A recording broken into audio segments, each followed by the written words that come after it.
Ya, mohon maaf, mohon izin setel rekaman.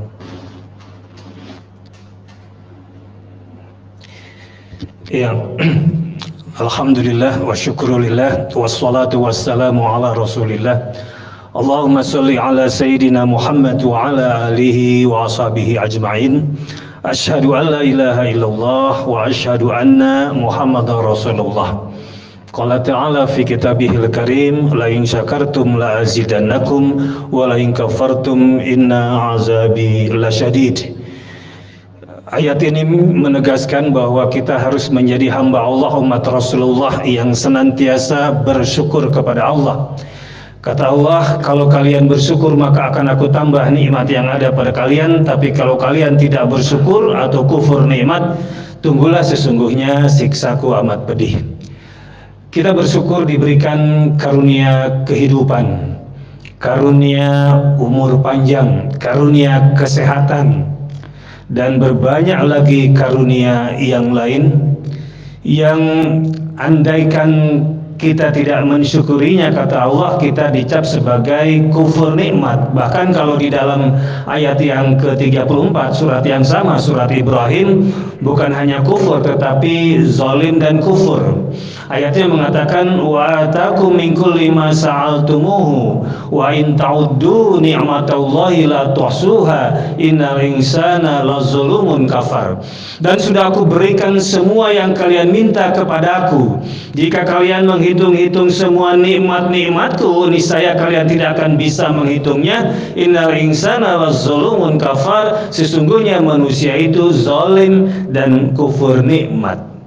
Bagaimana kita tidak harus bersyukur? Setiap hari kita dihidupkan, dimatikan, dihidupkan, dimatikan, dihidupkan lagi.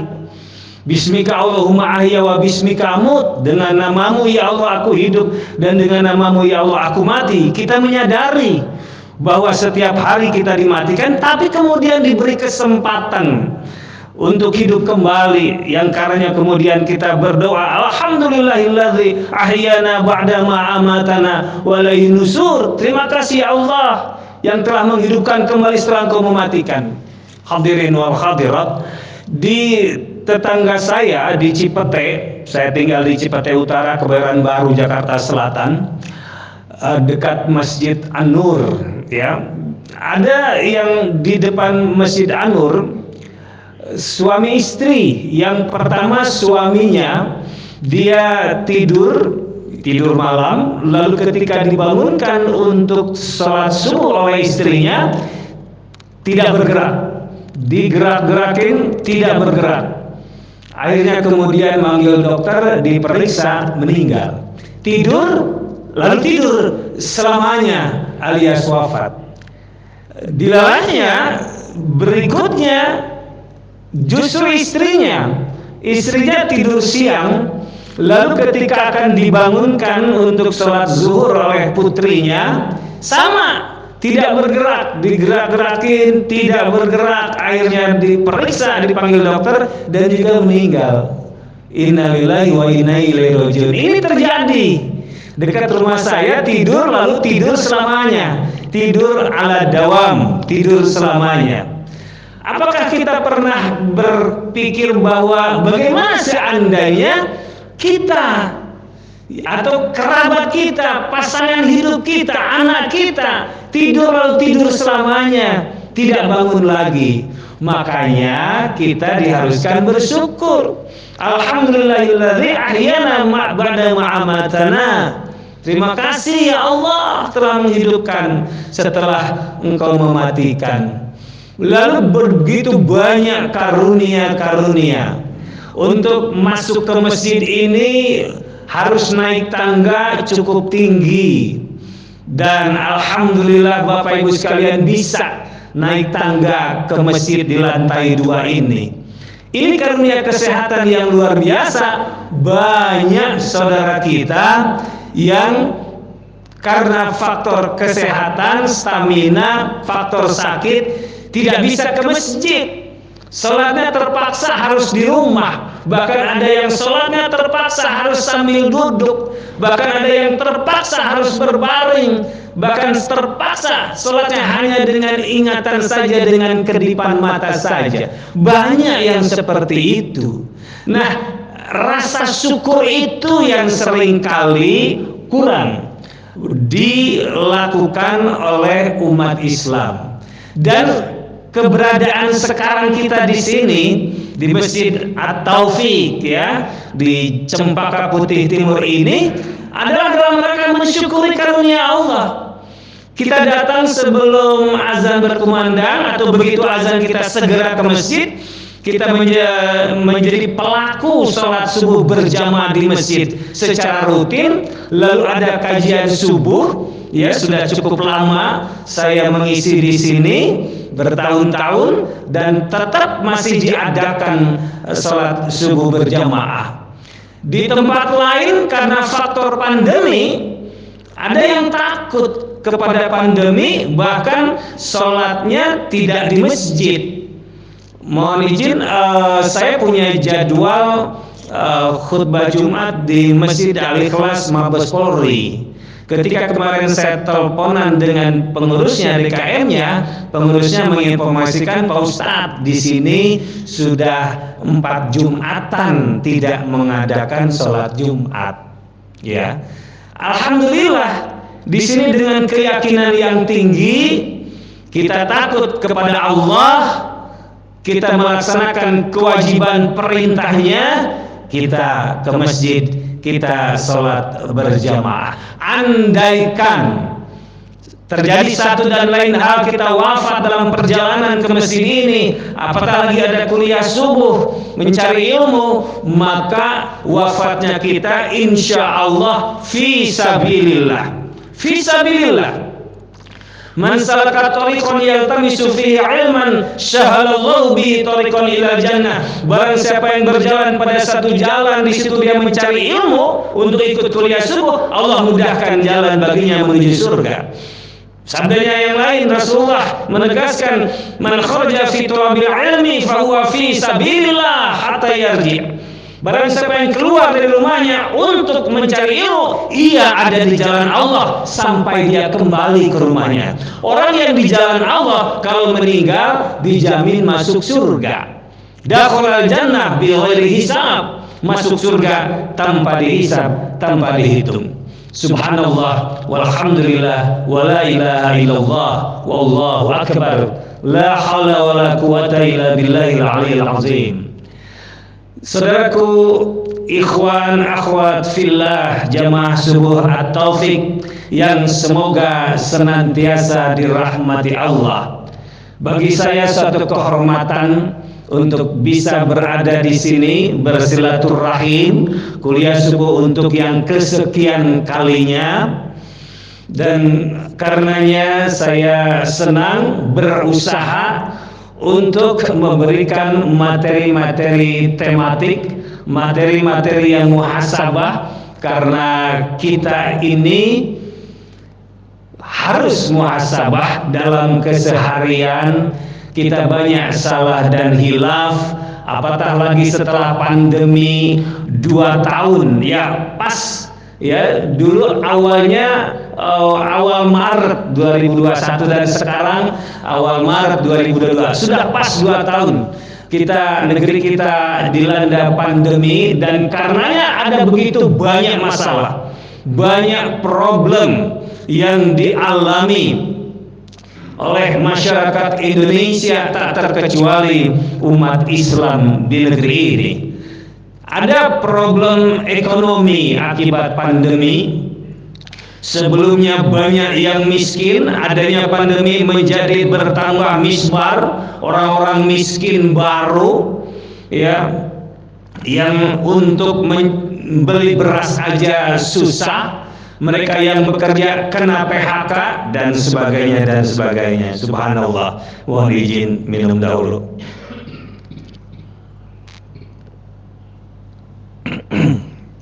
Iya, jadi problem ekonomi yang luar biasa, baik secara individu, secara komunitas maupun negara. negara juga sedang ada problem ekonomi yang luar biasa, utang yang dahsyat, yang setiap orang itu, seluruh penduduk Indonesia sampai bayi sudah berhutang. Kalau dulu 13,5 juta, sekarang tentu bertambah lagi. Itu yang dikatakan Ibu Sri Mulyani ya, Menteri Keuangan. Dahsyat, luar biasa problem ekonomi. Yang kedua, problem kemunafikan di tengah masyarakat kita. Sama seperti pada penjajahan, jadi ada pribumi, penduduk negeri yang menjual harga dirinya, menggadaikan harga dirinya, melacurkan harga dirinya. Apakah dia berprofesi sebagai masyarakat biasa, bahkan ada pejabat, bahkan ada ustadz, ada ulama, mereka menjual harga dirinya demi untuk yang namanya dunia materi. Ini problem yang akut. Orang munafik itu lebih berbahaya daripada orang kafir. Karena apa? Kalau orang kafir jelas hitam putih, dia berbeda dengan kita. Orang munafik agamanya Islam, KTP-nya Islam, tetapi perilakunya kafir, kufur. Masya Allah. Ada problem ukhuwah Islamiyah, ya, perpecahan yang memang didesain agar umat Islam bercerai-berai, agar umat Islam saling gontok-gontokan, saling bermusuhan. Ini juga terjadi di tengah masyarakat kita qabla atau ba'da pandemi. Ada problem kesehatan, ya, luar biasa kesehatan. Baik karena faktor virus corona, ya, Omikron kalau sekarang, atau juga karena penyakit-penyakit yang lain yang luar biasa. Saya secara pribadi sudah mengalami 3 kali sakit. Tahun 2016 karena kecapean, setiap bulan bimbing ibadah umroh, 6 kali bolak-balik, lalu tugas haji di Mekah, di Saudi Arabia, di Qadar Mekah 2 bulan. Pulangnya ikut sertifikasi pembimbing ibadah haji bersertifikat tingkat nasional, lalu Desembernya umroh lagi. Setelah itu kena hepatitis B, liver, kuning, kurus, dan terpaksa harus istirahat 3 bulan. 3 bulan istirahat, dan ketika diperiksa darah dia dari laboratorium itu seharusnya lewat. Tapi alhamdulillah Allah berikan kesempatan, ya, berobat di rumah sakit 8 hari, kemudian harus operasi pencakokan, transplantasi hati. Lalu saya tidak mau, tanda tangan minta keluar, lalu kembali berobat di rumah sehat Herba Center di bawah Ustadz Ahmad Fatahillah, sahabat saya di Azikro yang sering bersama-sama dengan Ustadz Arifin Ilham. 14 hari rawat inap, dan alhamdulillah Allah berikan kesempatan dan kembali aktivitas, memberi kuliah di UIN, lalu dakwah, ceramah, public speaking di berbagai tempat. Kemudian tahun 2019 perut kembung, ternyata kemudian ada batu di empedu 10 mili dan 5 mili. Luar biasa menyakitkan. Ke rumah sakit, kemudian harus diangkat operasi kantung empedu. Hasilnya itu setelah CT scan, saya tidak mau. Setelah merasa enak, kembali berobat di Ustadz Ahmad Fatahillah, rumah sehat besar. Alhamdulillah hilang tanpa harus dioperasi.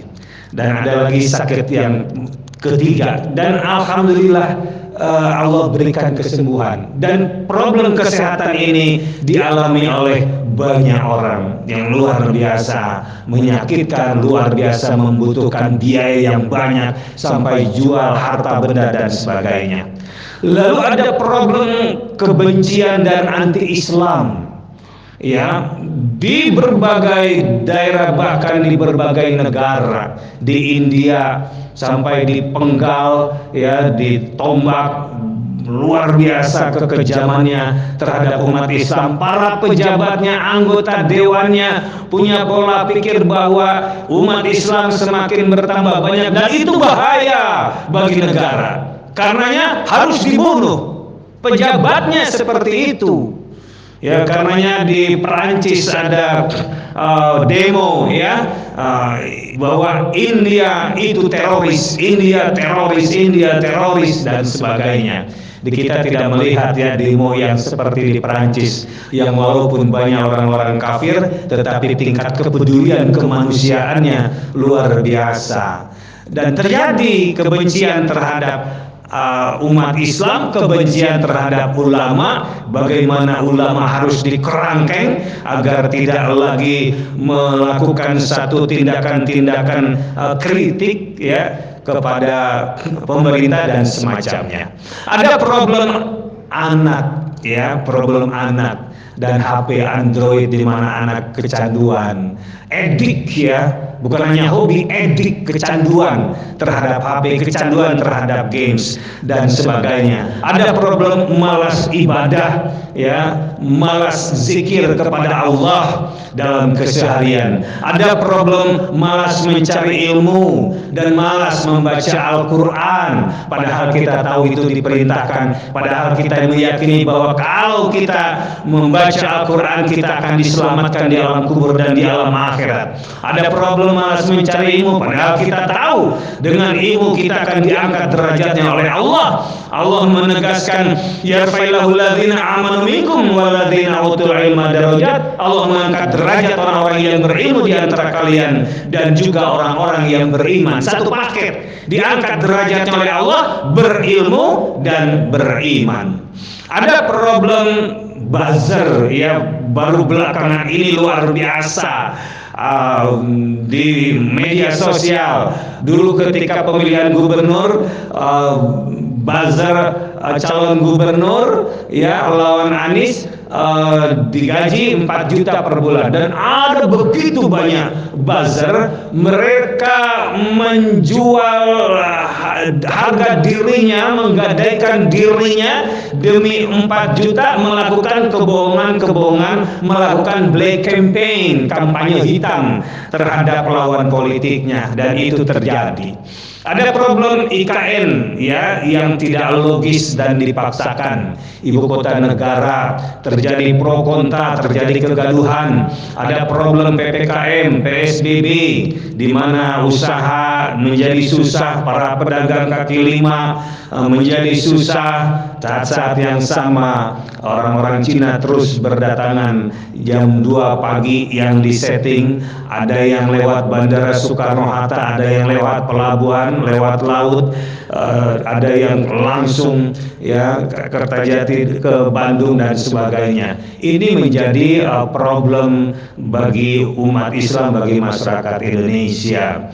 Ada problem pejabat misalnya atau para pemimpin yang PHP yang memberi harapan palsu ya.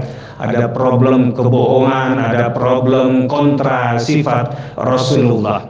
Ada problem kegaduhan oleh pejabat pemerintah, di mana azan diatur-atur dan kemudian diistilahkan, dianalogikan azan dengan gonggongan anjing dan menimbulkan kegaduhan yang luar biasa.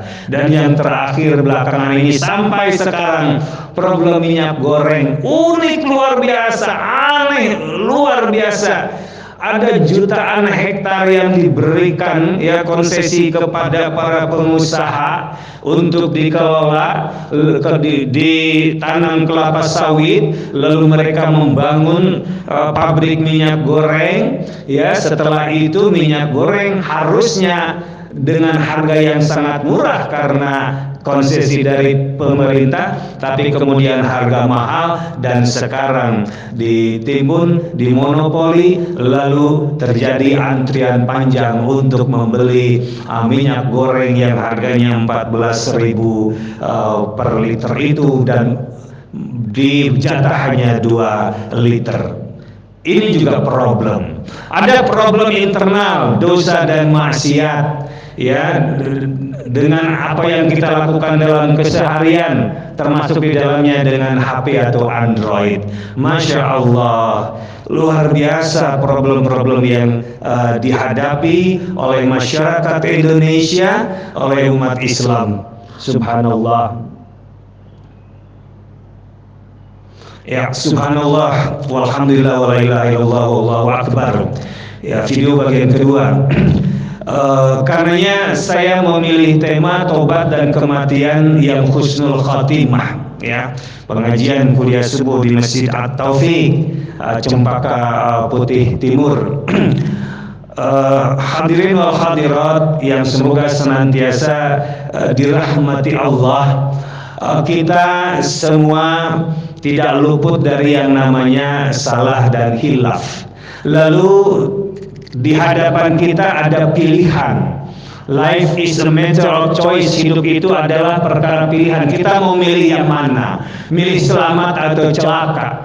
Kita meyakini ada satu di antara dua konsekuensi, yakni nikmat kubur atau siksa kubur. Milih yang mana? Nikmat kubur nantinya atau siksa kubur sampai hari kebangkitan? Entah berapa lama. Jadi kalau kita melihat sekarang ini tahun Masehi tahun 2020, maka orang yang meninggal di tahun 1 Masehi, dia sudah berada di alam kubur itu berapa lama? 2020 tahun di alam kuburnya itu. Dan kalau nanti kita meninggal, berapa lama di alam kubur? Proses penyucian diri, proses mempertanggungjawabkan yang kita perbuat di dunia berapa lama? Entah berapa lama sampai hari kebangkitan. Masya Allah. Jadi hidup adalah pilihan. Pilih nikmat kubur atau siksa kubur. Makanya kita harus memiliki akal sehat, waras. Harus di hadapan kita ada pilihan nikmat kubur atau siksa kubur. Lalu di hadapan pada tempat bagaikan di antara lubang api neraka atau dalam taman surga. Ada dua pilihan. Pilih yang mana? Rasulullah bersabda, ad-dinu wal aqlu la dina liman la aqlahu. Yang dikatakan agama itu adalah akal. Tidak dikatakan beragama orang yang tidak menggunakan akal sehatnya. Mari kita gunakan akal sehat, karenanya di dalam Al-Quran berulang-ulang kita diminta untuk menggunakan akal pikiran kita, sehat kita. Afala ta'qilun, mengapa kalian tidak berakal? Afala tadabbarun, mengapa kalian tidak merenung? Afala tatafakkarun, mengapa kalian tidak berpikir? Afala tadzakkarun, mengapa kalian tidak mengingat? Itu berulang-ulang di dalam Al-Quran dikatakan supaya kita ini menggunakan akal sehat kita untuk keselamatan kita, hidup penuh barokah di dunia, akhir husnul khotimah, nantinya di alam kubur kita mendapat nikmat kubur sampai proses hari kebangkitan. Setelah hari kebangkitan di alam akhirat kita sukses selamat menjadi penghuni surga. Life is a matter of choice. Hidup adalah perkara pilihan. Hadirin wal hadirat jamaah kuliah subuh yang berbahagia, dalam menjalani hidup ini bisa dipilah ke dalam 4 jendela kehidupan. Ada yang celaka di dunia dan celaka di akhirat. Jadi sudah susah di dunia, lalu tidak mau beribadah, menjadi kufur, kadal fakur ayyakuna kufran, maka kemudian celaka pula di alam kubur, celaka pula di akhirat. Nauzubillah summa nauzubillah. Yang kedua, ada celaka di dunia tapi selamat di akhirat. Oke, enggak apa-apa miskin di dunia, enggak apa-apa menderita di dunia, tapi ibadahnya luar biasa. Salat berjamaah di masjid tepat waktu, setiap hari salat subuh ke masjid salat berjamaah, ada halaqah ilmi diikuti sampai akhir. Terus baca Quran, meningkatkan ibadah kualitas dan kuantitas. Yang tadinya tahajudnya malas menjadi rajin, duhanya malas menjadi rajin. Ini investasi akhirat supaya tidak apa-apa susah di dunia, tapi selamat di akhirat. Yang ketiga, ada yang selamat di dunia, senang di dunia, bahagia di dunia, berlimpah harta, punya jabatan dan sebagainya. Ya, tapi kemudian tidak mensyukuri karunia Allah. Tadi surat Ibrahim ayat 7 dan ayat 34. Di dalam surat At-Tin dikatakan, laqad khalaqnal insana fi ahsani taqwim. Sungguh telah kami ciptakan manusia dalam keadaan sempurna. Ayat ini belum titik. Summa radadnahu asfala safilin. Kemudian orang yang diciptakan sempurna tidak mensyukuri karunia Allah, kemudian kami kembalikan ke tempat yang serendah-rendahnya, ke tempat yang sehina-hinanya. Jadi senang di dunia tapi celaka di alam akhirat. Nah, yang keempat itu selamat di dunia dan selamat di akhirat. Senang di dunia dan bahagia di akhirat. Ini yang ideal bagi orang-orang yang menggunakan akal sehatnya, bagi mereka yang waras, yang menyadari bahwa dunia ini hanyalah sementara tapi ada yang abadi, yaitu alam akhirat. Mudah-mudahan kita semua termasuk yang selamat di dunia, bahagia di dunia, dan bahagia di alam akhirat. Subhanallah. Subhanallah. Yang ketiga, keberadaan manusia, kita tahu bahwa manusia nggak luput dari salah dan hilaf. Al-insan mahalul khata' wa nisyan. Manusia itu adalah tempat salah dan hilaf. Kullu bani Adam khata'un wa khairul khata'ina at-tawwabun. Setiap anak cucu Adam berbuat salah, namun mereka yang berbuat salah adalah mereka yang bertobat, ya. Nah, ada beberapa jenis kesalahan, kehilafan, dosa-dosa manusia ketika hidup di dunia. Ada yang pertama, ya, melakukan kesalahan dan kehilafan itu sudah pasti. Yang kedua, ada yang berbuat dosa dan maksiat. Tidak ada manusia yang steril dari kesalahan, kehilapan, berbuat dosa dan maksiat. Tidak ada. Ya, apakah itu dosa menipu dan zalim dan semacamnya, atau bahkan dengan HP berbuat dosa.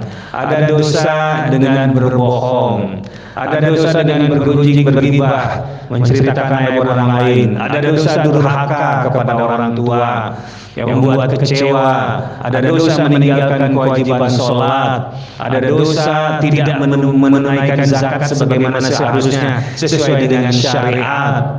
Lalu ada dosa mengkondisikan uang subhat atau uang haram. Ada dosa yang lain, yaitu dosa tidak patuh dan taat atas perintah Allah dan ajaran Rasulullah, membangkang. Ada dosa pada istri atau istri pada suami, kurang ajar dan sebagainya, suami zalim, kasar, ya. Ada kesalahan, kehilapan, dosa bakhil, pelit dari karunia yang Allah berikan, dan sebagainya. Begitu banyak kesalahan, kehilafan, investasi, dosa-dosa yang dilakukan oleh umat manusia, yang karenanya terancam nantinya memperoleh siksa kubur, terancam nantinya kita dijerumuskan ke dalam api neraka. Lalu muncul pertanyaan, bagaimana solusinya? Ya, bagaimana solusinya? Iya, solusinya adalah kita tidak boleh menunda taubat, karena taubat wajib bagi orang yang beriman. Mohon izin minum dulu. Solusinya tidak menunda taubat. Berapapun usia kita, apakah di atas 60, ada yang sudah 70 dapat bonus, ada di atas 50, di atas 40, atau di bawah 30. Berapapun tidak menunda taubat. Karena apa? Karena kematian itu tidak melihat kepada usia. Kullu nafsin dha'iqatul maut, setiap yang bernyawa pasti mengalami kematian. Tidak membedakan usia, membedakan status sosial, membedakan jabatan dan sebagainya. Mari kita belajar. Misalnya yang sekarang kita masih dengarkan, ya, tausiahnya Dais Juta Umat, Kiai Haji Zainuddin MZ meninggalnya hanya 59 tahun. Jadi kalau Rasulullah 63 atau 64, dan juga dikatakan bahwa umat Rasulullah itu usianya tidak panjang, tidak seperti umat nabi-nabi terdahulu, ya, Rasulullah sendiri hanya 63 atau 64. Ya, hadisnya mengatakan mu'tarakul manaya ma baina sitin wa sab'in. Pertarungan maut umat itu dalam bilangan antara 60 sampai 70 tahun. Ditambahkan oleh Ibnu Majah, tetapi sedikit sekali yang sampai 70. Kalau ada yang sampai 70, tentu itu adalah bonus. Tetapi mereka ada yang di atas 70 dan tetap sehat seperti Bapak yang ada di sini, ya. Tapi ada juga di atas 60 tapi sudah sakit-sakitan, bed rest. Ada yang bed restnya bertahun-tahun di tempat tidur, begitu. Yang konsekuensi dari bed rest atau sakit-sakitan itu, yang pertama dirinya pasti menderita. Yang kedua, tidak bisa ibadah dengan leluasa, sholat dengan leluasa, apatah lagi ibadah umroh, ibadah haji. Yang ketiga, uang yang ada habis terkuras. Kemudian yang keempat, tidak lagi bisa mencari nafkah. Ya, jadi nafkahnya terputus, rezeki terputus, yang ada keluar benda-benda dijual dan sebagainya. Kemudian yang selanjutnya nyusahin orang lain, ya, karena harus merawat, tanda kutip nyusahin, ya. Tentu di sisi lain adalah itu adalah ladang amal, investasi akhirat bagi mereka yang merawat yang sakit, atau suami merawat istrinya, istri merawat suaminya. Tentu ketika pasangan hidupnya sakit, itu adalah ladang amal. Nah, kembali kepada jangan menunda tobat, ya. Lalu apa ciri-ciri orang bertobat? Menurut Sayyidina Ali radhiyallahu anhu, ciri-ciri orang bertobat, ya, menurutnya, ketahuilah bahwa tobat yang benar dicirikan 6 perilaku. Yang pertama, menyesali dosa-dosa yang lalu. Ya, let's bygones be bygones. Mari yang lalu biarlah berlalu. Mari fase jahiliyah kehidupan kita biarlah berlalu. Ada fase di mana kita harus hijrah, di mana kita harus tobat, di mana kita harus jihad. Ada fase, ya, adanya perubahan. Yang lalu biarlah berlalu. Maka dosa-dosa yang lalu, maksiat yang pernah kita perbuat, kezaliman yang dilakukan, pengkhianatan harus ditutup dengan satu kesadaran, yakni hijrah dan tobat. Lalu yang kedua, melebur diri dalam ketaatan ibadah sebagaimana telah dileburkannya kemaksiatan. Maksudnya, kalau kita dulu pernah banyak berbuat dosa dan maksiat, melakukan kezaliman, pengkhianatan, cheating atau menipu, ya, memakap uang, memasukkan kwitansi dan sebagainya, lalu kita sadar, lalu kita bertobat, maka dalam tobat kita itu beribadah. Kita leburkan diri kita dalam kenikmatan ibadah sampai betul-betul kita mendapatkan yang namanya halawatul iman, manisnya iman. Ketika kita sholat tahajud, kita bisa melaksanakan dengan tumanina dan tenang. Bacaannya seperti tadi, bacaan yang enak yang didengar, bacaan imam kita dalam salat subuh tadi. Jadi tenang, tidak terburu-buru. Ketika kita sholat, ketika kita berdoa juga tenang, tidak berburu-buru, memenuh pengharapan kepada Allah, menyampaikan harapan-harapan kepada Allah dengan tenang, dengan khusyuk kepada Allah. Jadi menemukan diri dalam kata ibadah. Tapi ada yang menarik, waktu saya masih sering bimbing ibadah umroh, waktu itu di Raudhah itu belum sistem buka tutup. Ya, belakangan buka tutup. Jadi 15 menit dibuka oleh askar, masuk ditutup. Yang lain nunggu. Setelah 15 menit yang ada di dalam diusir, suruh keluar belok kiri menziarah makam Rasul, lalu dibuka lagi, masuk lagi. Itu sistem buka tutup seperti di puncak. Kalau dulu buka tutup, jadi berebut saja, setelah penuh baru ditutup oleh polisi, ya. Nah, karena tidak dibatasi, ada jamaah kita, jamaah umroh kita di Taman Raudhah. Taman Raudhah itu tempat di mana dijanjikan akan diijabah kalau kita berdoa. Jadi dia tutup dengan sorban, begitu sorbannya dibuat lebar, dia tutup, dia menenggelamkan diri dalam doa di Taman Raudhah itu. Terus dicolek oleh orang yang pengen gantian, pengen sholat sunat 2 rakaat dan baca Quran atau berdoa, dia nggak bergeming, dia terus saja. Ini tentu berbeda, ya, jadi meleburkan dalam ibadah itu tentu berbeda. Bukan itu yang namanya tidak cerdas spiritual. Tidak cerdas spiritual. Karena apa? Surga itu untuk dinikmati bersama. Surga itu bukan untuk dimonopoli, ya. Maka ayo berbagi. Kalau sudah mendapat kesempatan sholat 2 rakaat di taman Raudhah, berdoa seperlunya, sudah panggil yang di belakang yang nunggu antri begitu supaya bisa di tempat itu lalu dia keluar. Itu yang namanya cerdas spiritual. Jadi betul kita harus menenggelamkan diri dalam ibadah dan doa, tapi harus cerdas spiritual. Ya. Nah, kalau sekarang buka tutup, jadi tidak ada masalah, tidak ada orang yang dicolek dari belakang supaya gantian dia dablek begitu. Ada, saya lihat orang Indonesia seperti itu. Ya.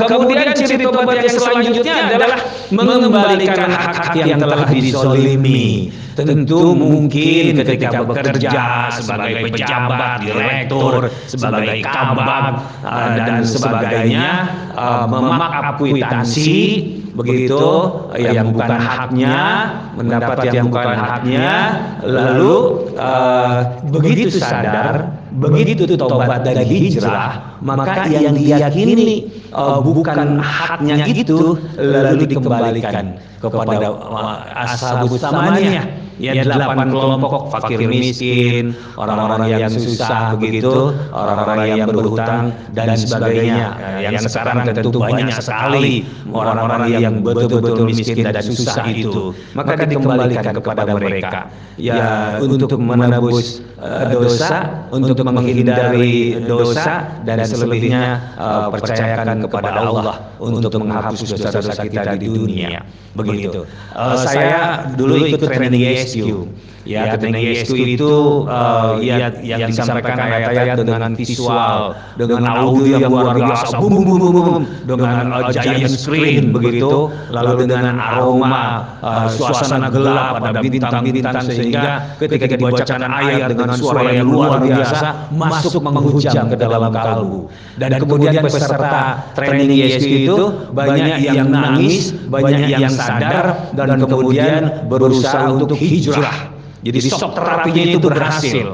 Lalu satu kesempatan, training itu biasanya 3 hari, ya, dengan hari Ginanjar. Satu kesempatan ketika sedang dialog, si peserta yang dulunya banyak korupsi mengambil hak orang lain, lalu titip kepada Kang Ari Ginanjar, Kang Ari, saya dulu sering mengambil hak orang lain, saya korupsi, saya ingin titip ini kunci mobil saya, tolong dimanfaatkan untuk maslahat.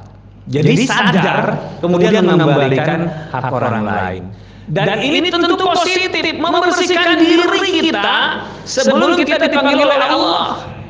Kemudian yang kedua, merasakan diri akan pahitnya bertaat sebagaimana telah dirasakan manisnya bermaksiat.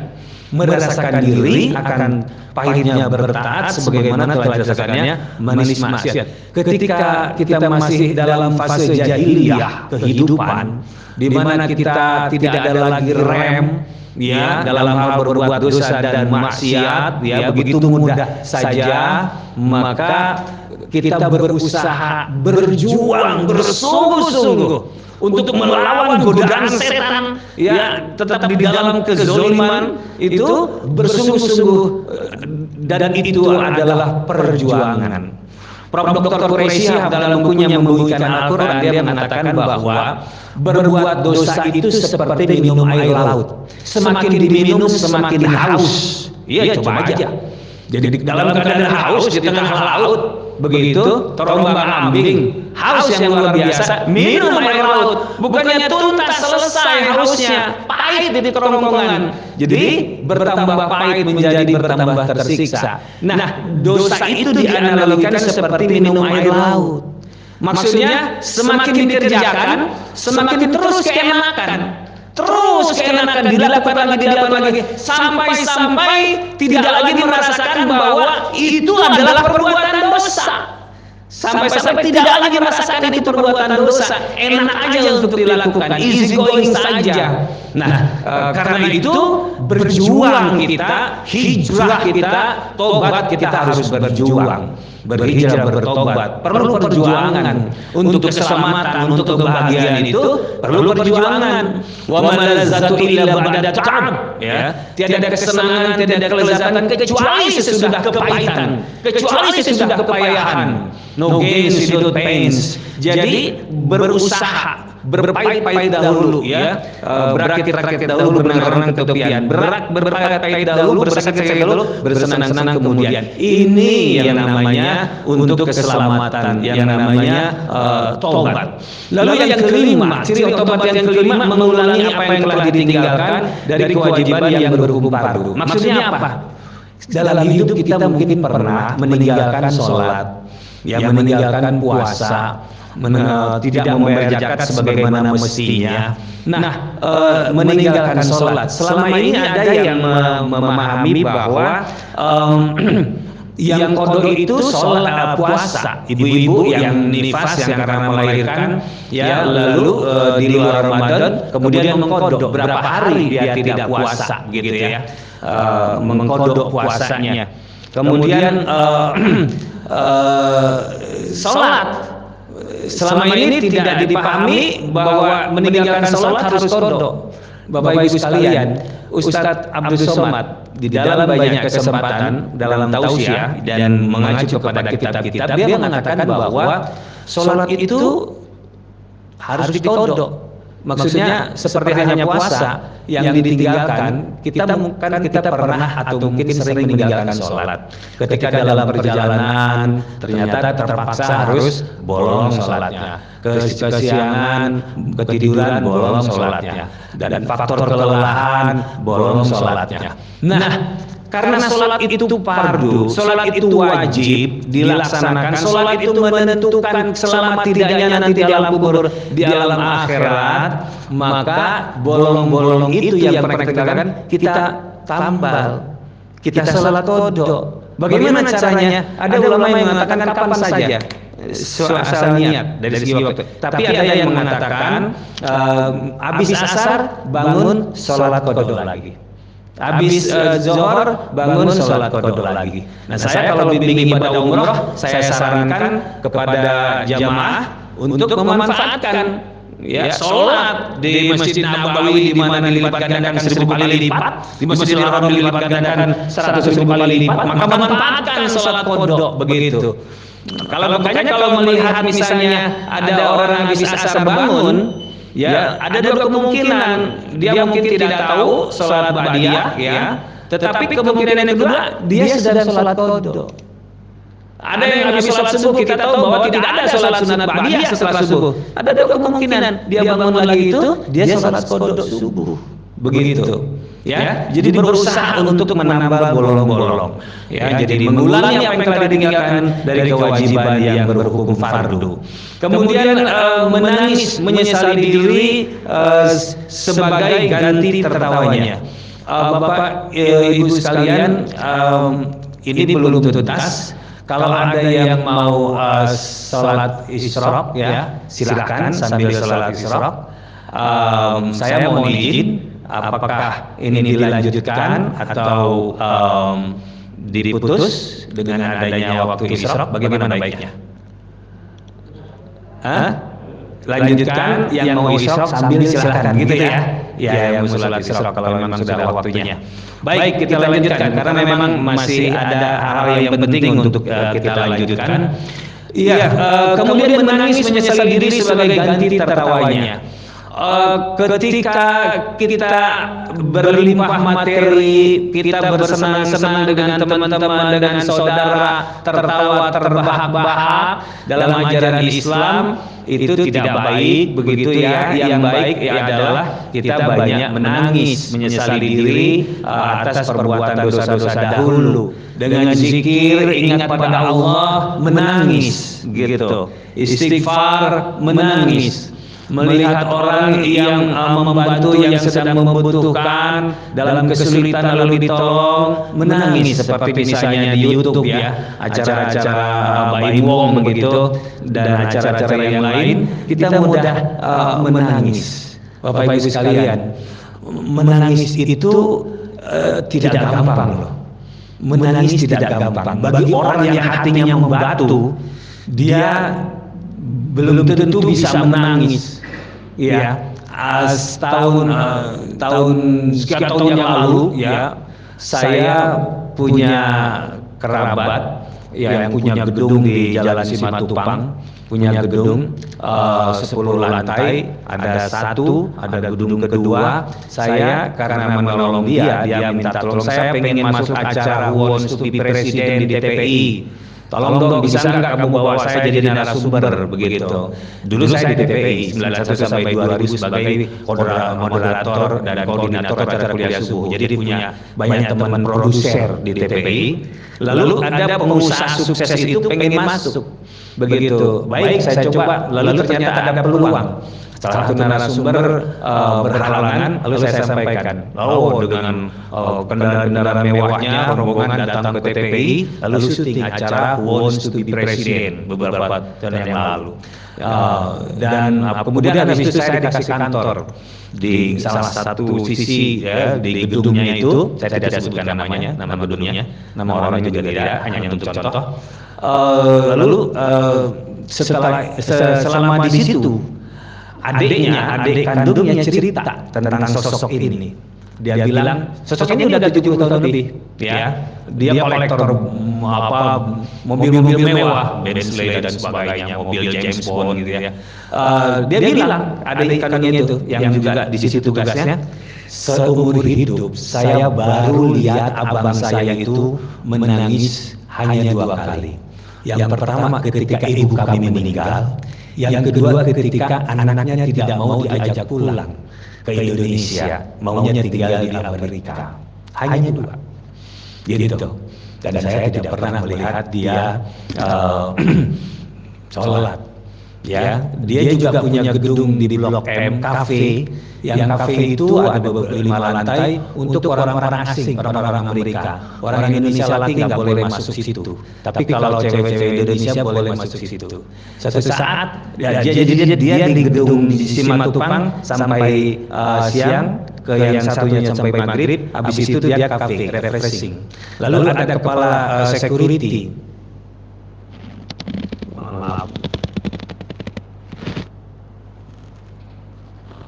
Ya, sudah penuh. Lalu ada kepala security diajak, yuk kita ke sana yuk, gitu ya. Aduh, saya capek Pak, saya enggak deh.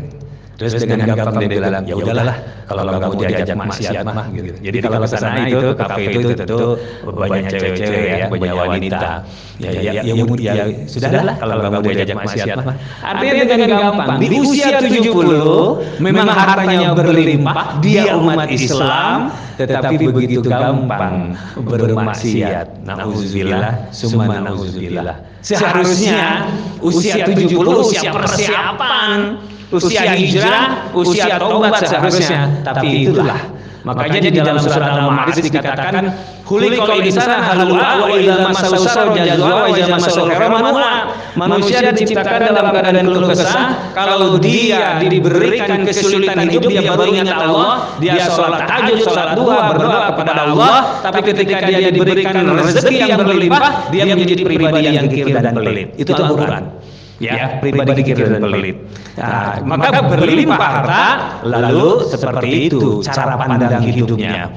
Ciri-ciri orang bertobat menurut ulama sufi, ya. Nanti ada juga menurut Rasulullah, tapi sekarang 2 saja, Ali bin Abi Thalib dan ulama sufi. Nah, ciri-ciri orang bertobat menurut ulama sufi, menurut pendapat Syekh Abdul Qadir Al-Jailani, ciri-ciri orang yang bertobatnya diterima itu ada 4, yaitu cara bicaranya lebih terjaga, selalu menjaga cara bicaranya, hati-hati. Al-lisanu yanfuzu malatan fuzul ibrah.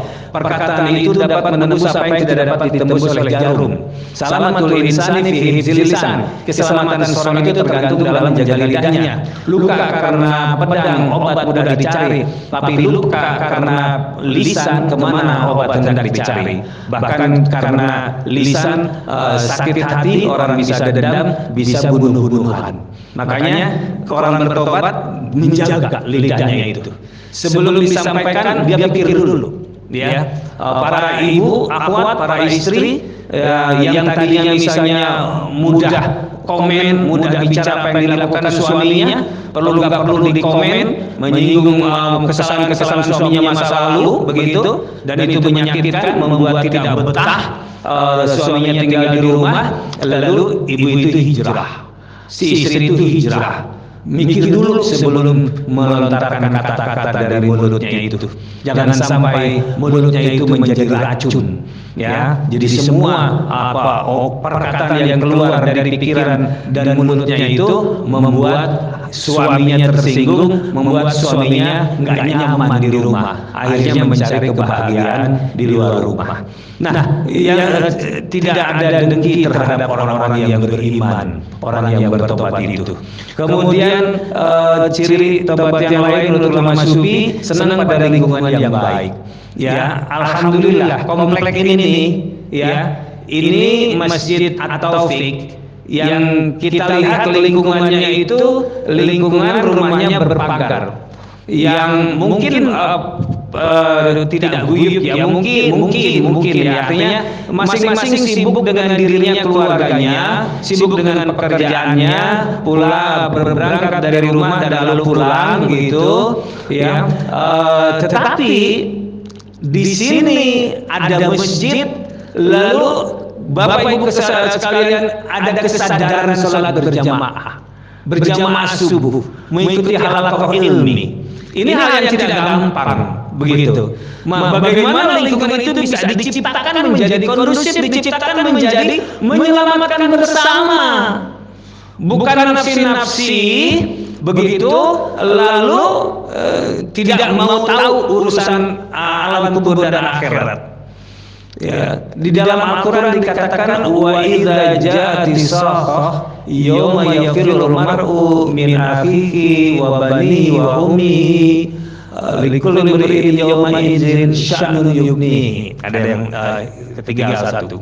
Ketika sasangkala yang kedua ditiupkan, maksudnya hari kiamat, hari di mana seseorang lari dari saudaranya, ya, min akhihi wa ummihi wa banihi wa abi, lari dari ibunya, lari dari anaknya, lari dari ayahnya, likulli imri'in sya'nun yughnihi. Setiap orang itu sibuk memikirkan dirinya. Jadi pernah kalau ada film 2012 ya, jangankan kiamat, kita lihat ketika gempa di Lombok, gempa di Padang dan di banyak tempat, itu luar biasa sibuk lari-lari itu, ya. Apalagi ketika tsunami di Aceh, dalam kesibukan menyelamatkan diri itu tidak terpikir itu keluarganya, ya. Terpikir setelah ada aman, di mana ibu saya, di mana ayah saya, di mana anak saya, di mana istri suami saya. Mungkin, tapi saat terjadi kalut, bagaimana menyelamatkan diri. Nah, ada ayat yang menjelaskan ketika nanti kiamat itu sudah mulai individualis, nafsi-nafsi, enggak mikirin anak, ibu, ayahnya dan sebagainya. Nah, oleh karena itu kita berada di satu lingkungan, ayo kita bersama bersilaturahim lewat forum yang mulia, yakni salat subuh berjamaah. Ya, cukup ya. Iya, baik. Ya, saya terima kasih karenanya saya cukupkan ya. Ini mungkin ada satu dua lagi. Jadi ciri yang lain tidak pernah berhenti bertobat, begitu. Karena itu kita harus terus senantiasa untuk bertobat ya di sisa umur kita. Mudah-mudahan kita termasuk hamba Allah dan Rasulullah yang memanfaatkan sisa umur ini, kesadaran ini untuk bertobat kepada Allah sampai Allah memanggil kita, dan pada saatnya kita dipanggil, pikiran hati kita mampu mengucap kalimat la ilaha illallah. Mudah-mudahan Rasulullah bersabda, "Man kana akhiru kalamihi la ilaha illallah dakhala jannah." Barang siapa yang di akhir perkataannya pada saat menghembuskan napas yang terakhir mengucap kalimat la ilaha illallah, dijamin masuk surga. Mudah-mudahan kita pun demikian adanya. Afwan wa syukran. Wassalamualaikum warahmatullahi wabarakatuh.